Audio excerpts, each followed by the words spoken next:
जय श्री राधे, जय श्री कृष्णा। वैशाख की कहानी। एक पति पत्नी थे, लकड़ी का गट्टर बेचकर पेट भरते थे। वैशाख का महीना आया, सब लोग वैशाख स्नान करने लगे तो ये औरत भी वैशाख नहाने लगी। पति रोज़ गट्टर लाता, पत्नी उससे एक लकड़ी निकाल लेती। वैशाख नहाकर आती, आंवला पीपल सींचती। ऐसा करते 1 महीना हो गया। पत्नी नहा धोकर एक एक बचाई हुई लकड़ी का गट्टर बनाकर बेचने गई। भगवान का नाम लिया, लकड़ियाँ चंदन की हो गई। राजमहल से होकर गुजरी तो राजा को चंदन की खुशबू आई। राजा ने पूछवाया कि लकड़ियाँ की कीमत क्या लोगी, तो वो बोली, जितना आप चाहे दें, पर मुझे तो 5 ब्राह्मण जिमाने हैं, उनको जिमाओ, उतना सामान चाहिए।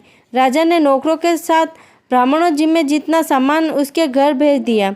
दाल बाटी और चूरमा ब्राह्मणों को जिमवाया और दक्षिणा दी, और स्त्री ने ब्राह्मणों को आशीर्वाद लिया। पति का गट्टर बिका नहीं तो इसको देर हो गई। इधर ब्राह्मणों व भगवान के आशीर्वाद से झोपड़ी महल में बदल गई। रसोई में 36 पकवान तैयार हो गए। पति गट्टर बेचकर आया तो उसे झोपड़ी दिखी नहीं। वो पड़ोसन से पूछने लगा। पड़ोसन बोली, तुम तो लकड़ियाँ बेचते रहते हो, तुम्हारी पत्नी स्नान ध्यान पाठ पूजा करती है, ब्राह्मण जिमाती है, बाकी तुम जानो। इतने में उसकी पत्नी आ गई। पति को गुस्सा आया और बोला, तूने चोरी की या डाका डाला, जो अचानक इतना धन आ गया? तब वो बोली, मैंने वैशाख स्नान किया, बड़ पीपल सींचा, उसका फल भगवान ने मुझे दिया है। ब्राह्मण जिमाने के लिए रोज आपकी लकड़ी के गट्टर से एक लकड़ी निकालती थी। वो लकड़ियाँ भगवान की कृपा से चंदन में बदल गई। बेचने गई तो राजा ने गट्ठर मांगा, मैंने राजा से सूखा सामान मांगा, जिसे ब्राह्मण जिमाए व दक्षिणा दी। ब्राह्मणों ने आशीर्वाद दिया, उसका फल भगवान ने हमें दिया। तब पति को तसल्ली आई। दोनों पति पत्नी ने साथ में भोजन किया, महल में वास किया। हे भगवान, जैसे उन पति पत्नी के भंडार भरे, वैसे सबके भरना। खोटी की, खरी की, अधूरी की पूरी कर जानना। बोलो वैशाख माता की जय। विनायक जी की कहानी। एक माँ बेटी थी। वे रोज़ सूरज भगवान, विनायक जी, पतवारी माता, तुलसी, बड़ देवता की पूजा करती थी, फिर भोजन करती। ऐसा करते करते बहुत साल बीते। एक दिन बेटी को देखने वाले आए। बुढ़िया ने कहा, मेरी बेटी के नियम बहुत है, जो निभाएगा उसे ही मैं अपनी बेटी दूंगी। लड़के वाले ने कहा कि तुम्हारी बेटी के क्या नियम हैं? बुढ़िया ने सब बता दिया। लड़के वाले बोले, हम सबके नियम निभा लेंगे। शादी हो गई, बेटी ससुराल आ गई। 4 महीने नियम चलता रहा। एक दिन उसके घर में झगड़ा हो गया। सासू जेठियानियाँ कहने लगी, ये बाद में आकर भी देव देव करती हैं, सारा काम हम ही क्यों करें?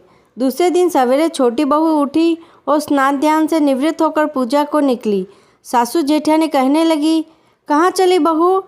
कल कितना झगड़ा हुआ, देखा नहीं क्या? घर के काम धंधे में ध्यान दो। बहू ने चोपड़ा रख दिया और महल में जाकर सो गई। भूखी प्यासी 2-3 दिन तक सोती रही। भगवान सपने में आए। बहू सोती है या जागती है? बहू बोली, चिंता में हूँ। भगवान बोले, तेरी चिंता मिट जाएगी, उठती क्यों नहीं, खाना क्यों नहीं खाती? बहू बोली, कैसे खाऊं? सासू बाहर जाने नहीं देती, पूजा हो नहीं सकती। भगवान बोले, घर में ही देवता है। बहू उठी, कमरा खोला और अलमारी खोली। देखती है कि विनायक जी खेजड़ी के झाड़ के नीचे बैठे हैं। पतवारी दही दूध में हिंडोले ले रही है। 7 घोड़े के रथ पर सूरज भगवान चमक रहे हैं। तुलसी माता हरी भरी बैठी हैं। बड़ देवता, पतवारी, पीपल देवता सारे ही हैं। वो नीचे गई, जल कलश व पूजा का थाल लाई, पूजा करी, कहानी कही, हुंकारा भगवान ने दे दिया। नीचे आके झीमने बैठी। देवरानी जेठानी कहने लगी, रूठी रानी कौन मनावे, टुक टुक करती आप ही आवे, कहाँ गए तेरे नियम धर्म? बहू बोली, सब कुछ किया है, आप सब चलो, मैं आपको भी बताती हूँ। आगे आगे बहू, पीछे पीछे सब जने चले। कमरा खोले के अलमारी खोली तो देखा वहाँ 33 करोड़ देवी देवता विराजमान हैं। सासू उठकर बहू के पैर पकड़ने लगी तो बहू बोली, सासू जी आप सब देवताओं के पैर पड़ो, मैं आपकी पैर छूती हूँ। हे भगवान, जैसे बहू को दर्शन दिए वैसे सबको देना। बोलो विनायक जी की जय।